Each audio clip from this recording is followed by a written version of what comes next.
performing for their second time, I think, here in Taos, and I'm joined in studio with all of the band, Ross, Jeremy, Mike, and Jake. How's it going, guys? How's it going, Howie? We're doing good. Hey. Going to try to get all of you audible here, but so far so good. Thanks so much for taking the time to come in and tell us about what's going on. Thank you.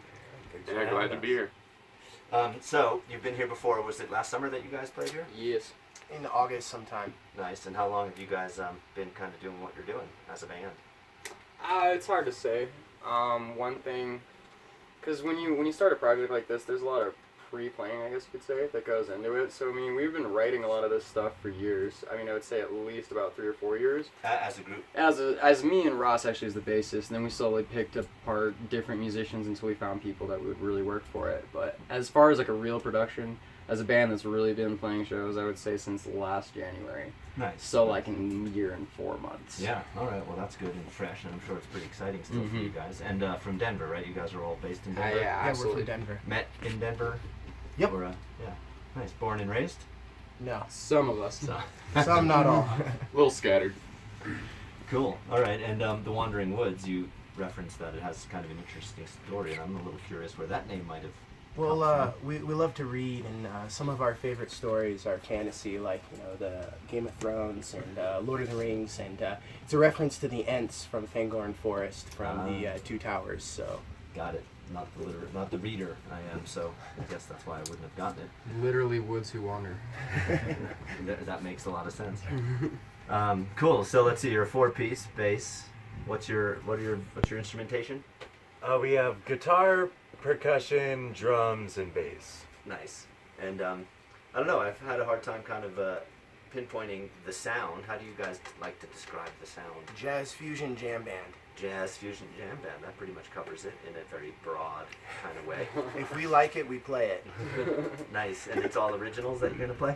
We do one cover, but it's like an old school jazz Dave Brubeck thing. Nice. And any kind of influence? I know this is like kind of canned questions, but you mentioned that you're connected to some folks who are connected with the String Cheese label, and you have any kind of influence from that Colorado scene, we like to call it? We love old school String Cheese, the bluegrass, world, funky jazz stuff. We've got some big Humphreys fans in the group. Nice. Everything from the old school, the Dead, to new school with Lotus and Tribe and Talk and Snarky Puppy, and the more diverse and the more gnar they shred, the more we love it. Nice. All right. Well, I'm looking forward to checking you guys out. Is anyone playing before you tonight, or you guys just?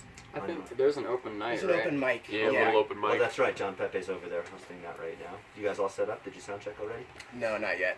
We're going to do that right after this. Cool. All right. And what do you got in store beyond Taos? You got any other shows coming up? We're doing a festival, Spread the Word, up in Denver with Kyle Hollingsworth from the String Cheese Incident and Eminence Ensemble and Jaden Carlson, who did some shows in New Mexico not too long ago. And I mean, it's really just a great mix of the Colorado scene. That's great. Kyle was down here last summer, I guess right around the time you guys played. And, Yeah, like a couple weeks right after us. we had a whole ton of fun with that one, and there's quite a contingent here in Taos that likes to come out and support this genre. If I hate to kind of put you in a box like that, but there's definitely a certain type, and there's lots of us around here, so that's nice to see. We'll take it, and those old school songs about jellyfish and Texas, and I like that mountain to southwestern kind of vibe. I think we feel very comfortable in that company. Nice. You guys skiers or snowboarders? More mountain, or more summer mountain sports. Yeah, a lot of 14ers to hike, a lot of mountains to get around. Camping, bonfires, that kind of All thing. right, just checking. It's a pretty big ski community here, and overlaps for sure with this style of music, no doubt. Well, thanks so much for taking the time. We have queued up here a little EP. What's the story behind this little CD? It's a collection of stuff that we were recording kind of before we officially took the plunge. And we've got some studio time coming up this summer, so that'll be our next EP, and that should be a little bit longer, a little bit more diverse, a little bit better reflection of where we are now. Nice. Anything you want to tell me about this tune, Night Owl, that I picked out because I like the vibe? Yeah, it's got a feature of our percussionist, younger brother Tom Evans, on piano, and he absolutely slays, so we're very thankful he was willing to help us out with that. Cool. All right, well, we're talking to the Wandering Woods, and they're playing next door at the Taos Mesa Brewing Mothership tonight, probably around 7:30. You guys? 7, sometime around then. That sounds right. Come on out. Is there a cover? I didn't even see $5. what it was. $5. What a bargain. The little bit I heard, it's going to be great and well worth it, and I look forward to checking you guys out in a little while. Thanks for coming in. And thank Thanks, you. Howie. All right, this is the Wandering Woods here on KNCE Taos 93.5. True Taos Radio.